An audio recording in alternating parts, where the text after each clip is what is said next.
चुनावी हिंसा मामले पर पुलिस का एक्शन हुआ तेज। बीजेपी नेता रमाकांत सिंह सोलंकी को लिया गया हिरासत में। बिहार के छपरा में चुनावी हिंसा, आरजेडी और बीजेपी कार्यकर्ताओं के बीच गोलीबारी, 3 लोगों को लगी गोली, 1 की मौत, 2 घायल। छपरा में हिंसा के बाद इलाके में तनाव का माहौल, घटनास्थल पर भारी संख्या में पुलिस बलों की तैनाती। तनाव को देखते हुए छपरा पुलिस ने सड़कों पर फ्लैग मार्च किया, लोगों से शांति बनाकर रखने की अपील की। एहतियातन 2 दिनों के लिए इंटरनेट सेवा बंद की।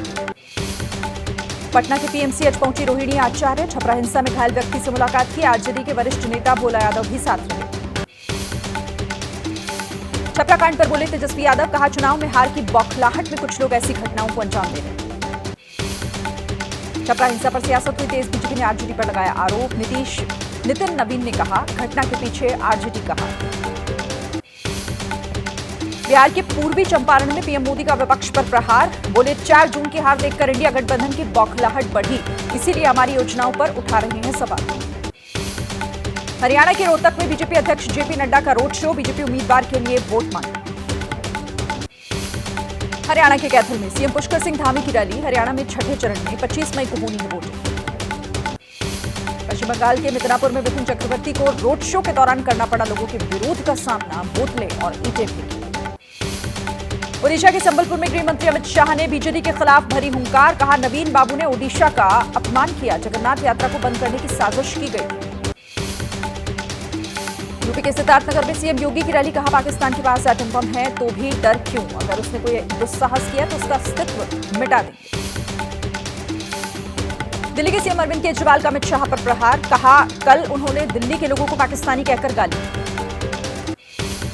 स्वाति मालीवाल मारपीट केस को लेकर बीजेपी ने सवाल उठाए, पूछा अगर स्वाति के पास अपॉइंटमेंट नहीं था तो वो अंदर कैसे चली गई, रिपोर्ट 4 दिन बाद क्यों दर्ज करवाई। मंडी में कांग्रेस प्रत्याशी विक्रमादित्य के कंगना पर दिए बयान पर पूर्व सीएम जयराम ठाकुर का पलटवार, कहा महिला पर इस तरह की टिप्पणी करना आचार संहिता का उल्लंघन। मंडी से कांग्रेस प्रत्याशी विक्रमादित्य ने कंगना को लेकर कहा था वो जिन जिन मंदिरों में जाती हैं उनकी साफ सफाई कराना जरूरी।